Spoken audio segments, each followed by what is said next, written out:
turned his head in every direction as they walked up the street, trying to look at everything at once. The shops, the things outside them, the people doing their shopping. A plump woman, so a plump woman is a woman who's a little bit chubbier. A plump man would be a man who's a little bit chubbier. Not Uncle Vernon fat, where he has no neck, but just where she's a little bit rounder. He's a little bit rounder. So a plump woman outside an apothecary's. So that's an apothecary is the same thing as like a pharmacist.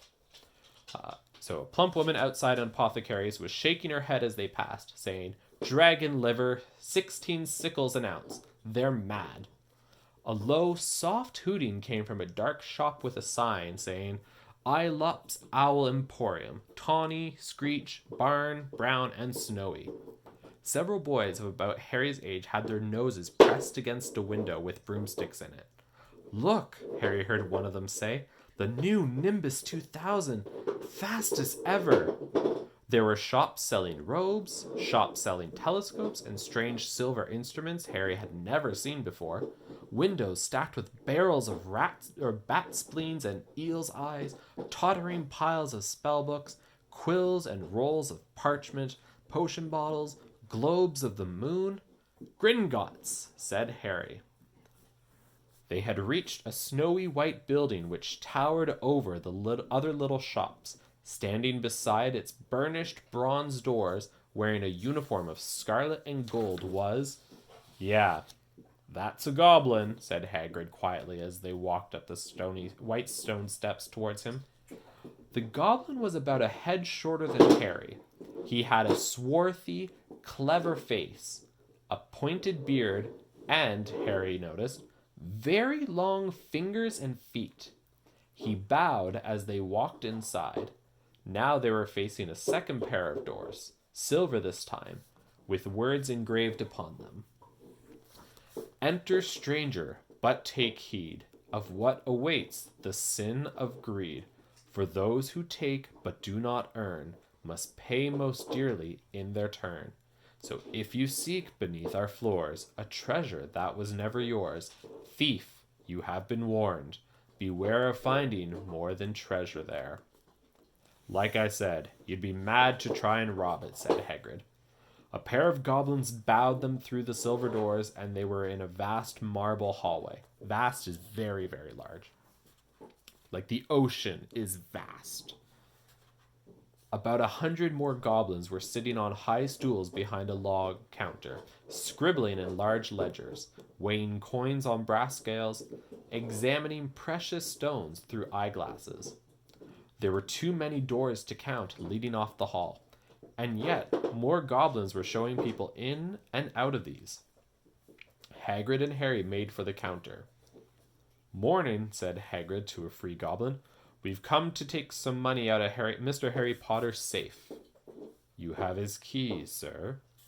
"Got it here somewhere," said Hagrid, and he started emptying his pockets out onto the counter, scattering a handful of moldy dog biscuits over the goblin's book of numbers.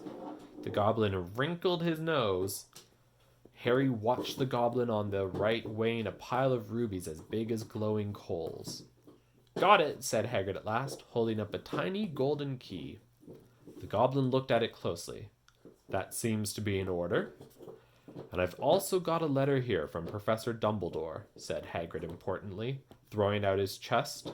"It's about you-know-what in Vault 713. The goblin read the letter carefully. "Very well," he said, handing it back to Hagrid. "I will have someone take you down to both vaults. Griphook!" Griphook was yet another goblin. Once Hagrid had crammed all the dog biscuits back inside his pockets, he and Harry followed Griphook towards one of the doors leading off the hall. "What's the you-know-what in Vault 713? Harry asked. "Can't tell you that," said Hagrid mysteriously. "Very secret. Hogwarts business. Dumbledore's trusted me. More'n my job's worth to tell you that." Griphook held the door open for them. Harry, who had expected more marble, was surprised. They were in a narrow stone passageway lit with flaming torches. It sloped steeply downwards, and there were little railway tracks on the floor. Griphook whistled, and a small cart came hurtling up the tracks towards them. They climbed in, Hagrid with some difficulty, and were off. At first they just hurtled through a maze of twisting passages. Harry tried to remember left, right, left, middle fork, right, left, but it was impossible. The rattling cart seemed to know its own way, because Griphook wasn't steering. Harry's eyes stung as the cold air rushed past them, but he kept them wide open. Once he thought he saw a burst of fire at the end of a passage, and twisted round to see if it was a dragon, but too late. They plunged even deeper. So when you plunge, it means you go very quickly downwards. So they plunged even deeper, passing an underground lake where huge stalactites and stalagmites grew from the ceiling and the floor. Stalactites are the pieces of rock that come from the ceiling and they point downwards.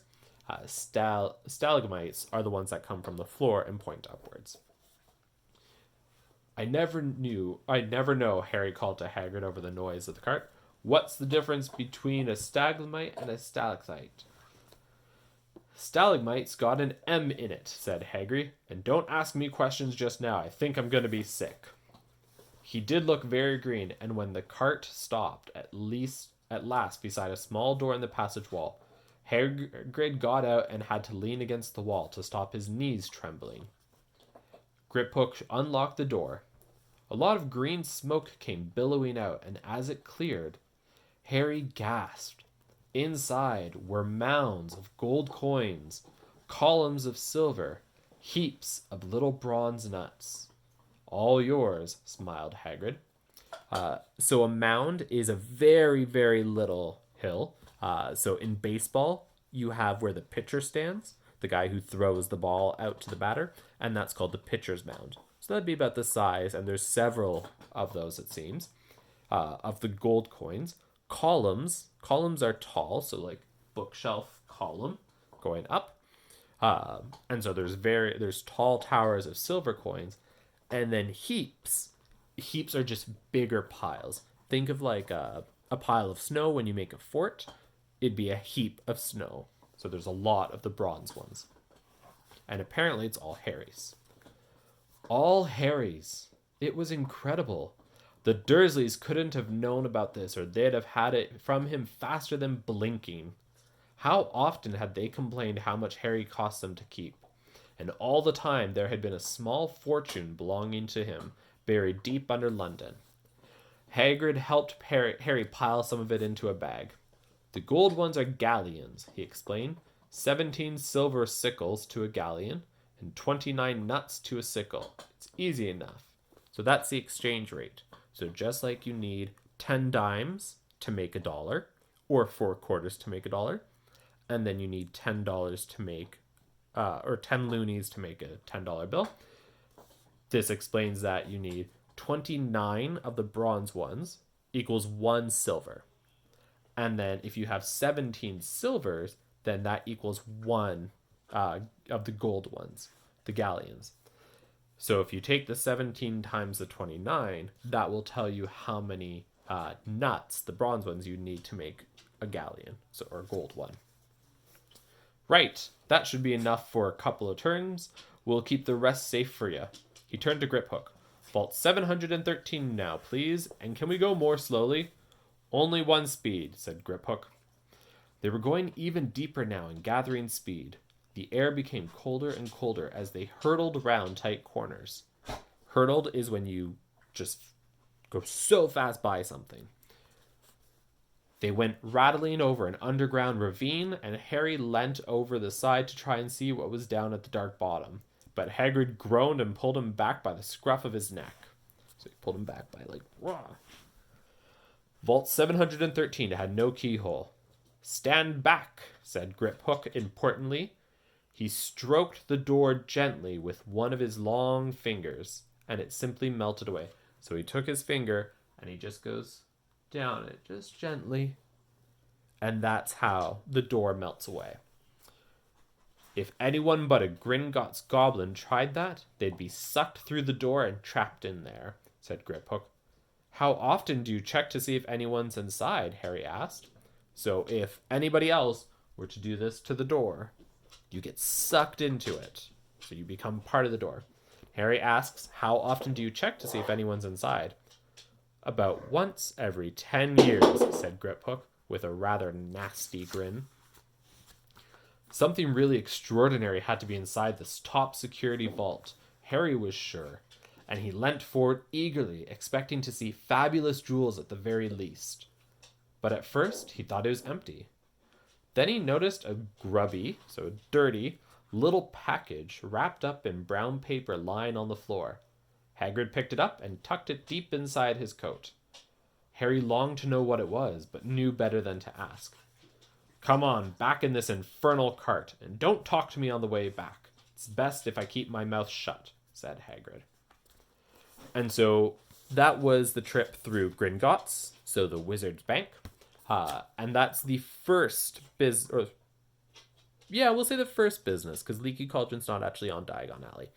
The first business we're introduced to of Diagon Alley. You're going to learn about several other businesses, and so you'll choose from one of those to make your advertisement. And so Gringotts, we got a lot of information. That's why it's one of the easier ones to make into an advertisement. And so the information that we got is it's big. It is a huge, huge bank. And it's very wealthy. The marble is a very expensive material. That's why when people have a house, they like to advertise and say, hey, I have marble countertops. They're beautiful because it's a very rich, it's a very expensive material. And the entire bank on the outside and on the inside is made up of marble, this very expensive material. Clearly busy because they have lots of goblins. And they're taken very deep underground. And that's where all the vaults are. And so they're told that it would be very, very dangerous for somebody to try and steal from Gringotts. It's one of the safest places in the world, according to Hagrid. And so they go down and they go to Harry's vault. And we find out that Harry actually has a fair bit of money. He always thought he was poor, but it turns out his parents had left him a small fortune. And we'll see that play out a little bit in this book. Then we go to Vault 713. And this is where we start to see some of the mystery unfold. J.K. Rowling, she does a very strong job in keeping the mystery a secret, but she also remembers that this book is for a younger audience, and so she is very explicit when something is important information surrounding this long story, the narrative for the entire book. And this is our first introduction of that. And so Vault 713, remember that vault number. It will come back later on in the book. And there's something in it, something very, very small that's in a dirty little package. And so this is clearly something that's important. It's in a very high security vault, and a specific letter was sent to pull it out. And Hagrid actually explicitly tells us it's an important piece. We're going to stop here for this video. We'll continue reading this chapter tomorrow. Chapter 5 is, I believe, the longest chapter in the book, so that's why we're going to cut it in two parts, but we only have 10 pages left in it.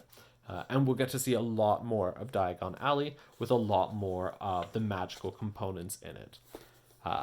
So I hope me reading the novel to you has helped. And like always, if you have questions, reach out to me. All right, miss you all. Bye.